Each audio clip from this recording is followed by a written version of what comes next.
जी, अस्सलाम वालेकुम। ये लास्ट एक चैप्टर है इस मॉड्यूल का। इसका मकसद ये है कि सब कुछ तो आपने कर लिया, बेशक ये अप्लाई होता है न्यूबीज़ पे, और अगर आप पहले से सर्विस प्रोवाइड कर रहे हैं 2, 3, 4, 5 साल जितना भी है। ये भी एक इम्पॉर्टेंट चीज़ है।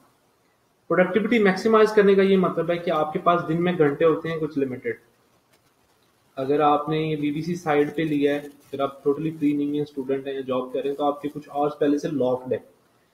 तो आपके पास बचते हैं कुछ 5-6 घंटे। लेट्स सपोज आपके 10 आवर्स लॉक्ड हैं, 8 आवर्स लॉक्ड हैं, तो आपके पास बचते हैं कुछ प्रोडक्टिव आवर्स 5-6 घंटे काम करने के। उसमें ये होता है कि ये सारी चीजें इंटरकनेक्टेड है। ये आप पूरा मॉड्यूल देखेंगे, ये सारा इंटरकनेक्टेड है। कैसे? अब लास्ट आप देखेंगे कि द आर्ट ऑफ डेलीगेशन। अब डेलीगेट भी करें। अब आपके पास 6 घंटे हैं दिन में, तो आप ये ना हो कि सारा उस 6 घंटे में बैठे प्रोडक्ट्स डाले जाए, फिर आप कहेंगे नया नई गिग बनाने का टाइम नहीं है, नए क्लाइंट ढूंढने का टाइम नहीं है। वो नहीं करना।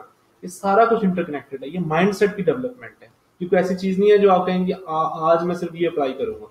ये आपका एक लाइफस्टाइल है ऑनलाइन सर्विस प्रोवाइडर का, जो आपने डेवलप करना है। ये मैंने 8-10 साल में सीखा है। मैंने एक मेंटोर हायर किया, दो दो लोग थे वो उनके साथ मैंने 6 महीने काम किया है। उनके साथ हमारी वीकली कॉल्स होती थी। ये सारा जो है उनको हम रिपोर्ट देता था मैं कि ये मैंने वन ऑन वन ट्रेनर था वो। तो उनको मैं रिपोर्ट देता था कि आज मुझसे ये गलती हुई है, मैं ये काम करने लग गया जो मुझे डेलीगेट करना चाहिए था। ये आपको मैं शॉर्टकट्स बता रहा हूँ, ठीक है, जो बहुत टाइम के बाद आपको खुद भी पता चल जाने थे। आपको मैं अहेड ऑफ टाइम बता रहा हूँ ताकि आप अपना टाइम मैक्सिमाइज कर सकें। तो सबसे पहली जो वो बात यह है कि अपने हाई एनर्जी आवर्स उन चीज़ों में यूज़ करें जो सिर्फ आप कर सकते हैं, ठीक है। सुबह उठते हैं, अगर आप बिल्कुल फ्री हैं, आपका पूरा दिन फ्री है, तो आप फोकस सबसे पहले उस काम पे करें जो सिर्फ आप कर सकते हैं। कॉपी राइटिंग अगर आप कर सकते हैं अच्छी, आप पहले वो करें। शॉपिफाई की डिजाइनिंग आप कर सकते हैं, आप पहले वो करें। कोई भी चीज़ है, वर्डप्रेस का डिजाइन है, आप वो करें। जो एक्स्ट्रा काम है, अगर आपके पास बहुत ही फजूल फारिग टाइम है, आपके पास क्लाइंट भी नहीं है, एक ही क्लाइंट है, तो ठीक है, कर लें, नो इश्यू। लेकिन अगर आप एज ए न्यूबी भी, अगर आपके पास 5, 7, 8, 10 क्लाइंट चल रहे हैं, तो आपको जरूरी नहीं है कि आप एम्प्लॉई हायर करें। आप ये चीजें आउटसोर्स कर सकते हैं। आप जाके एक दफा गीग फाइवर पे सर्च तो करें, Shopify product addition, product add. आपको $5 में 50 प्रोडक्ट डाल के देंगे।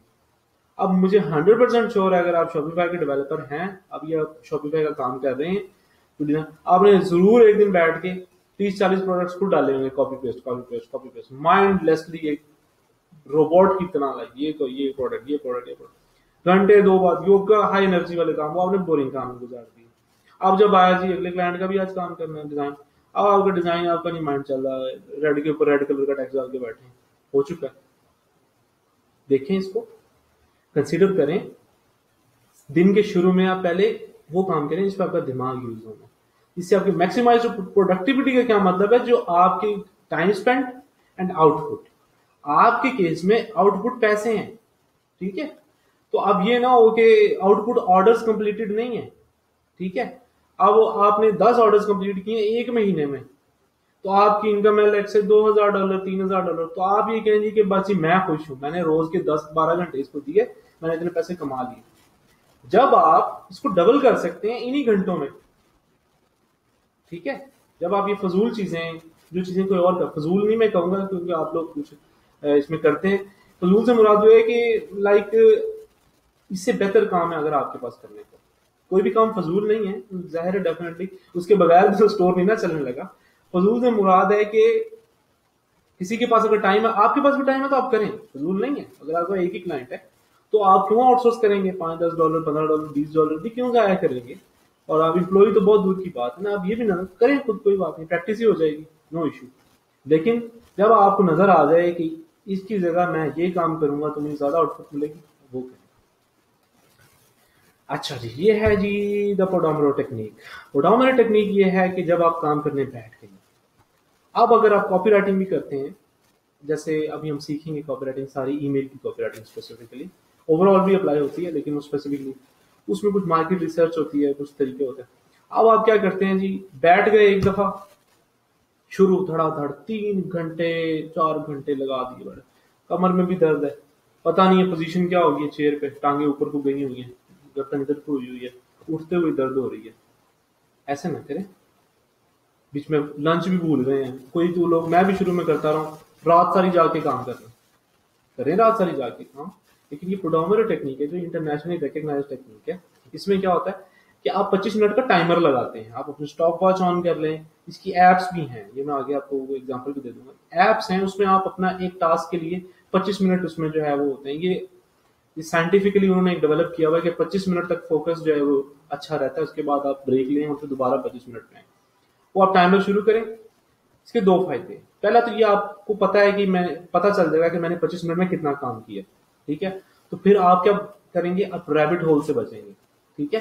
अब ये ना हो दरमियान में आप यूट्यूब देखने लग जाएंगे, तो आपको पता होगा मेरा टाइमर चल रहा है, मैंने 25 मिनट में ये काम पूरा करना है, जितना भी काम है। दूसरा ये है कि टाइम की कंस्ट्रेंट जब होती है ना तो काम जल्दी हो जाता है, ठीक है। जब आपको पता है कि डिलीवरी देनी है, आप 3 दिन भी लगे रहेंगे एक काम में, जब आपको पता है शाम को देनी है, आप शॉपिफाई स्टोर पूरा चुटकी में खड़ा करके परे मारेंगे। ये आपके साथ हुआ होगा अगर आपने पहले कभी किया। और कोर्स भी, अगर आप नए हैं, आप कोर्स देख रहे हैं, आपको पता है यार बहुत दिन हो गए हैं, मैं लटका रहा हूँ, मैं कभी एक वीडियो देखता हूँ, कभी 2 वीडियो देखता हूँ, आज मैंने को, आप बैठते हैं, आप कहते हैं आज मैंने ये करके उठना है, आप करके उठ भी जाते हैं, ठीक है। तो ये 25 मिनट की आप काम करते हैं, राइटिंग डिजाइनिंग जो भी कर रहे हैं, 5 मिनट का ब्रेक है, उसमें आप कुछ जाके कुछ खा लें, पानी पी लें, 5 मिनट चल फिर लें, ठीक है। फिर इसका एक और, इसका क्या फायदा होता है, जब आप वापस आते हैं तो आपको पता होता है मैंने क्या करना है, तब बंदा excited, O yes let's do this, ये वाली थिंकिंग आप करके देखें। आपके पैसे नहीं लगने इस पे, कुछ भी नहीं लगना। 25 मिनट की स्टॉप वॉच लगाएं, काम करना शुरू करें, आपका 25 मिनट में काम भी ज्यादा होगा, और आप 5 मिनट की ब्रेक लेंगे तो आपको रिवॉर्डिंग फीलिंग भी आएगी कि यार काम करके रेस्ट कर रहा हूँ मैं, क्या बात है, मजा आ गया। अब वेला बंदा 3 घंटे यूट्यूब देख के आप कह दिया अच्छा जी हमारी ब्रेक का टाइम हो गया, चलो जी कोई खा पी लें, तो वो फिर गिल्ट गिल्ट रहता है दिल में। ध्यान रखना इसका। ये टाइम ट्रैकिंग एप्स हैं, फोकस कीपर है जो मैं यूज करता हूँ। आप कुछ भी देख रहे हैं, जस्ट गूगल करें एप्स फॉर पोडोमोरी टेक्निक या एप्स फॉर फोकस या एप्स फॉर टाइम ट्रैकिंग, आपको कोई ना कोई फ्री फ्री अच्छी मिल जाएगी। ये फैंसी है बस, ये मैं रेकमेंड नहीं करता, मैं भी इनको इतना एक्टिवली यूज नहीं करता। लेकिन इससे ये है कि शुरू में आप शौक से करते हैं ना, जिसको कहते हैं शशका थोड़ा सा डेवलप होता है, तो उससे आप शौक से एक चीज को फॉलो कर लेते हैं, इसलिए मैं इसलिए रेकमेंड कर रहा हूँ। अगर आप कर सकते हैं तो आप स्टॉप वॉच से ही कर लें, इनफ है। क्लॉक पे देख लें, क्लॉक का इशू ये है कि वो बजती नहीं है, तो आप करते रहेंगे, घुस जाएंगे काम में, तो पता चलेगा 2 घंटे गुजर गए हैं। वो रिकमेंडेड स्टॉप वॉच कर लें, वो बोल पड़ेगी जब 25 मिनट होंगे तो आप रुक जाएं, 5 मिनट की ब्रेक लें, तो बाद अब आपको पता है कि मुझे 25 मिनट के बाद लाजमी ब्रेक मिलनी है, लेकिन आप काम करते हो, आपको ये भी पता है कि इन 25 मिनट में मैंने काम करना है, ठीक है। इससे आपकी प्रोडक्टिविटी इंशाल्लाह, जो काम आप 4 घंटे 5 घंटे में कर रहे थे, वो आप 2 ढाई घंटे में 1.5 2 घंटे में करके फारिग हो जाएंगे। चले ठीक है, ये थी टोटल माइंडसेट का जो है ये मॉड्यूल यहाँ पे कंप्लीट होता है। जैसे कि मैंने लास्ट वीडियो में भी कहा है, अगर कोई चीज आपके साथ कुछ स्पेसिफिक एक बंदे के साथ प्रॉब्लम आ रही है, आप ग्रुप में पोस्ट करें, इंशाल्लाह मैं अपने नॉलेज के मुताबिक आपको गाइड कर दूंगा कि इसको आप ऐसे टैकल कर सकते हैं, इसको आप ऐसे टैकल कर सकते हैं, इसको आप डायग्नोज पहले तो करें। बहुत अच्छी बात है, अगर आप पोस्ट करें तो इसका मतलब आप पहचान गए कि इशू है कोई ना कोई। और इसके अलावा अगर कोई आप अपनी तरफ से वैल्यू एडिशन देखेंगे, ये प्रोसेस ऑफ लर्निंग है। आप लाजमी नहीं है कि सारी चीजें मुझे ही पता है, किसी और को नहीं पता, और ये भी नहीं है कि कोई मुझे सारी ही पता है। कोई ऐसी भी चीज हो सकती है जो आपको पता है, वो हमें बता दें, इसमें लेक्चर में कोर्स में भी ऐड कर देंगे, अब ग्रुप में भी शेयर कर दें, किसी और के काम आ जाएगी। द आर्ट ऑफ गिविंग है ना, जो सर सनी की भी फिलोसफी है, वो नॉलेज में भी है, सिर्फ पैसे देने में या किसी की कंट्रीब्यूशन में नहीं है, वो गिविंग बैक भी है, और द आर्ट ऑफ गिविंग उसमें नॉलेज भी आता है। तो ये सारी चीजें जो मैंने 10 साल में सीखी हैं, ये मैं माइंडलेसली बता रहा हूँ। मेरे पास मैंने मर जाना है, कब्र में जाके किसी काम की नहीं, अभी आपके काम आ जाएंगी।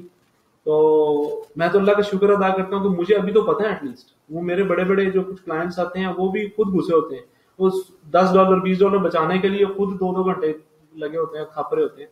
तो फिर शुक्र अल्लाह का कि हमें तो एटलीस्ट पता है, अब आपको भी पता है, ठीक है। तो अल्लाह का शुक्र आप कैसे अदा करें, और लोगों को बताएं, ठीक है। कोई चीज आपको पता है वो बता दें, कोई इशू नहीं है, आपका कुछ नहीं जाएगा इससे, ठीक है। अब जो है बातें हो गई, हमारी इंट्रोडक्शन हो गया, माइंडसेट हो गया डेवलप। अब इंशाल्लाह हम जाएंगे कॉपी राइटिंग में। बहुत एक्साइटिंग है, बहुत जरूरी है, आपने इसको लाइटली नहीं लेना। कॉपी राइटिंग के बगैर ईमेल कुछ भी नहीं है। डिजाइनिंग बनी बनाई टेम्पलेट्स मिल जाती हैं, वो किसी काम की नहीं है जब तक आप समझते नहीं है कि आपने अपने प्रोडक्ट्स को वर्ड के थ्रू कैसे बेचना है, वो है हमारा नेक्स्ट पूरा मॉड्यूल। उसमें आपको बहुत कुछ मजे का सीखने को मिलेगा। Stay tuned. अल्लाह हाफिज।